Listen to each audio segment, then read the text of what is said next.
How much money does FIFA make from the World Cup? Intro. Established in 1904, Fédération Internationale de Football Association, or FIFA, is the organization that oversees association football, beach football, and futsal internationally. The first World Cup was hosted in Uruguay in 1930, which was quite simple but thrilling. And the recent one is being hosted in Qatar. You must be wondering how FIFA gets to spend a fortune on an event that happens once in 4 years. We will explain to you how the money comes and goes. Watch the video to learn how much money FIFA makes from the World Cup. Like this video and subscribe to our channel before we unfold the money-making strategy. Main body. FIFA. FIFA is supposed to be the biggest event of the year, even more significant than Christmas, because this event has the ability and momentum to get everyone together on the face of the earth. This yearly Football World Cup event makes the fans go crazy. The current president and owner of FIFA is Giovanni Vincenzo Infantino. Sepp Blatter was the previous president who was appointed from 1998 to 2015. The tournament takes place in a lucky place every year. The 22nd FIFA takes place in Qatar. Sepp Blatter announced Qatar to be the host of FIFA in 2022. As the World Cup gets underway in Qatar, many people wonder how a tiny Gulf country with little history in football ended up hosting the premier competition in the sport. Watch the complete video and subscribe to our channel to get more updates about FIFA. How does the World Cup generate revenue? World Cup makes money by making a product that costs them nothing, but it's something everyone wishes to pay for. This is what a successful business is called. FIFA delivers for organizing committees in host nations prize money, travel, and lodging expenses for teams and support staff, as well as a legacy fund to aid the development of sport in the host nation after the World Cup circus has dispersed. Around each World Cup, FIFA organizes its accounting in 4-year cycles. The governing body earned $6.4 billion over the 2015 to 2018 period, which included the World Cup in Russia. FIFA has agreed to pay the Qatar World Cup winners $44 million out of a $440 million prize pool. There are many ways the World Cup gets the cha-ching. Rights to TV. The sale of TV broadcast rights for the World Cup and other international competitions accounts for the majority of FIFA's revenue. TV rights contributed $4.6 billion of the previous cycle's $6.4 billion revenue. The rights of FIFA live transmission are bought by Fox Sports Channel for about $1 billion. Usually, the bid is won by BBC and ITV in a joint bid.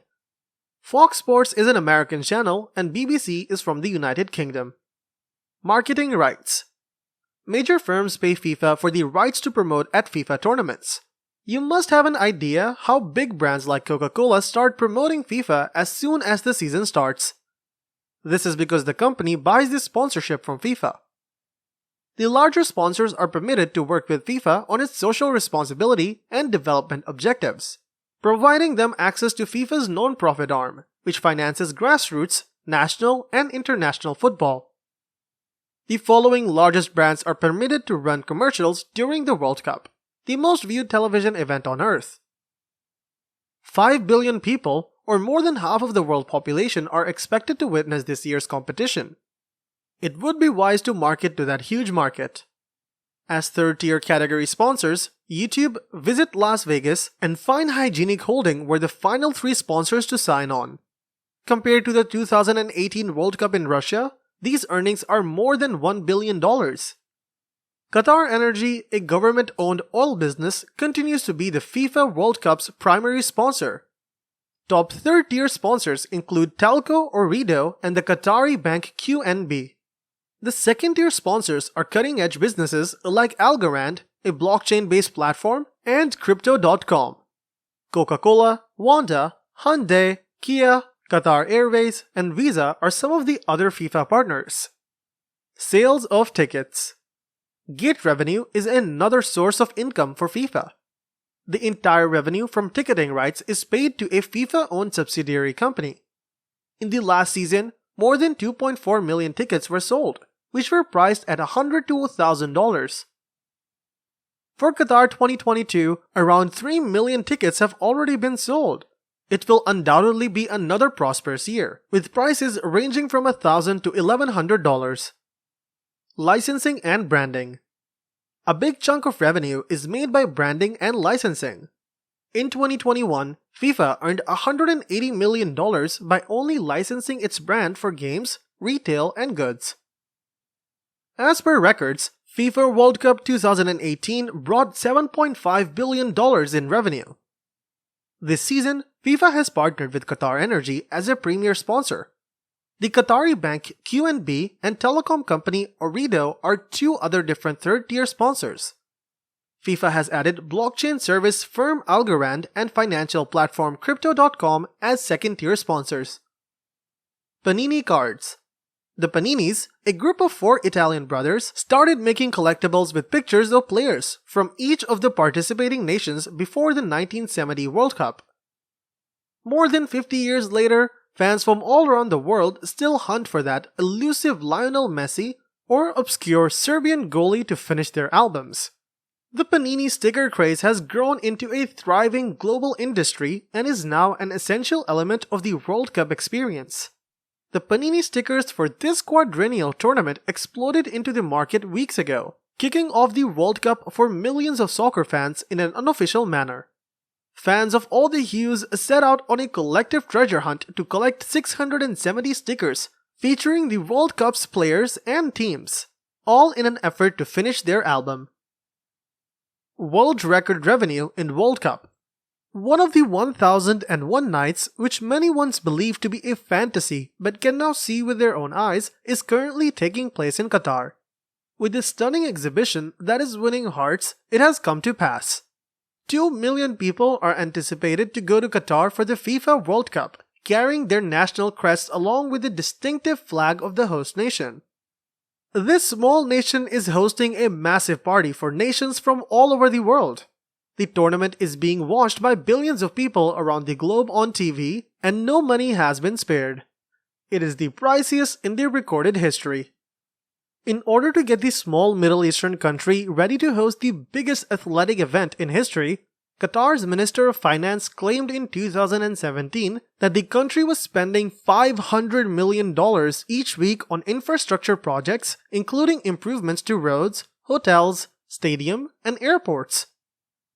In the 12 years since being selected to host the World Cup in late 2010, Qatar is thought to have spent up to $220 billion, which is more than 15 times what Russia spent on the 2018 tournament. Along with the Aspire Academy, Qatar constructed 7 additional stadiums and spent a total of about $200 billion on the World Cup. They stole Felix Sanchez, a top-tier coach from Barcelona's renowned academy. The development of the country's infrastructure and transportation systems, the largest of which is Doha Metro, required significant investment. The massive underground transportation network, which went operational in 2019, cost about $36 billion to build and was anticipated to be essential for supporters who wanted to travel quickly throughout the city. Another crucial component was the Hamad International Airport. The country has spent $16 billion expanding it since it first opened in 2014. While a significant portion of Qatar's $200 billion investment has gone towards transforming the former town of Lusail into a modern city, the tournament's executive director for communications, Fatma Al-Nuaimi, outlined how these 3 developments fit into Qatar's larger plan for life after the competition. Feature of the World Cup. 3 North American nations will each host 1 match in the 2026 World Cup. The event will be split among 16 different cities in the United States, Canada, and Mexico.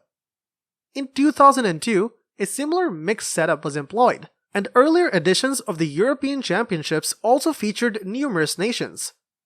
This is a good approach for FIFA, and it encourages other nations to bid for FIFA hosting. In the future, FIFA might collaborate with a different game developer on games that would feature the FIFA logo. Because of this, even though EA Sports won't be producing a new FIFA game anytime soon, it wouldn't prevent another developer from purchasing the FIFA name rights and creating something entirely new. Outro. This is how FIFA operates and generates revenue. Looks like FIFA will make good money this time too, but Qatar is facing a loss in revenue. We hope to see our favorite teams win the tournament. This is all for today. We will be back with more interesting videos regarding the World Cup. Until then, like this video and subscribe to our channel. Remember to press the bell icon and stay in touch with our latest videos.